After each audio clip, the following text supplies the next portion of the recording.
दुसरीकडे ठाकरेंचे दोन नगरसेवक हे शिंदेंच्या संपर्कात आहेत। कल्याणमध्ये ठाकरेंचे नगरसेवक शिंदेंच्या संपर्कात असल्याचं समजतंय। ठाकरेंच्या दोन नगरसेवकांना पक्षानं नोटीस दिली आहे। नगरसेवकांच्या घरी जाऊन नोटीस देण्यात आली। गट स्थापनेच्या बैठकीला उपस्थित राहण्याचे देखील आदेश त्यांना देण्यात आलेले आहेत।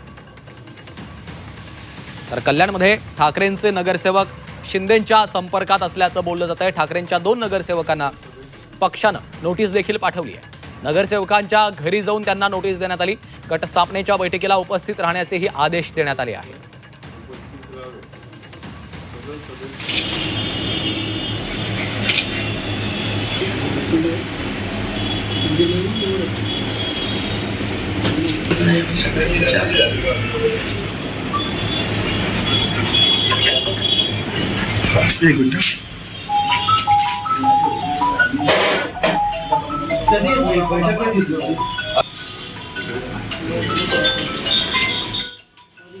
तर दोन नगरसेवकांना पक्षानं नोटीस पाठवलेली आहे। बैठकीला उपस्थित राहण्याचे देखील आदेश देण्यात आलेले आहेत। ठाकरेंचे नगरसेवक हे शिंदेंच्या संपर्कात आहेत असं समजतंय आणि त्यामुळे या दोन्ही नगरसेवकांना आता पक्षानं नोटीस देखील पाठवलेली आहे। बैठकीला उपस्थित राहण्यासंदर्भात आदेशही दिलेले आहेत।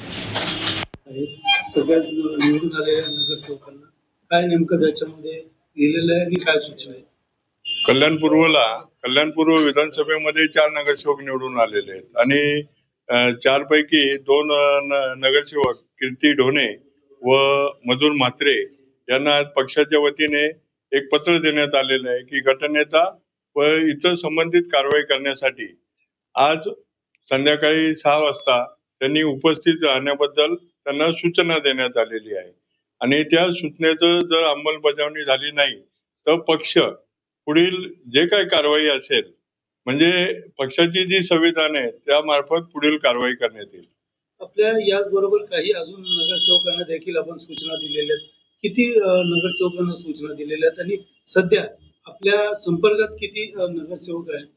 11 पैकी सर्वच्या सर्व संपर्कात आहे, पण हे 2 नगरसेवक यांचा संपर्क न झाल्यामुळे यांना आज आम्ही घरी जाऊन त्यांच्या पत्र दिलं आणि त्या संदर्भात जे काही पत्र आहे ते त्यांच्या भिंतीवर पण लावण्यात आलेलं आहे।